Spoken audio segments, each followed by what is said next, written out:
Hello everyone, today we are going to see about message writing. The general format of message is you need to write it as a message in the center, followed by date, time, leaving a blank space, then the addressee, that is the recipient, followed by the body of the message, and then a line spacing, followed by the sender's name. So this is the main format of the message writing. Here is a sample message writing. So you should give a title called message followed by the date, and then you should give a line spacing.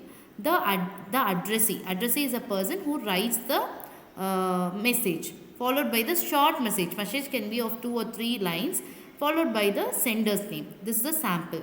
So for any queries, reach out the given mail.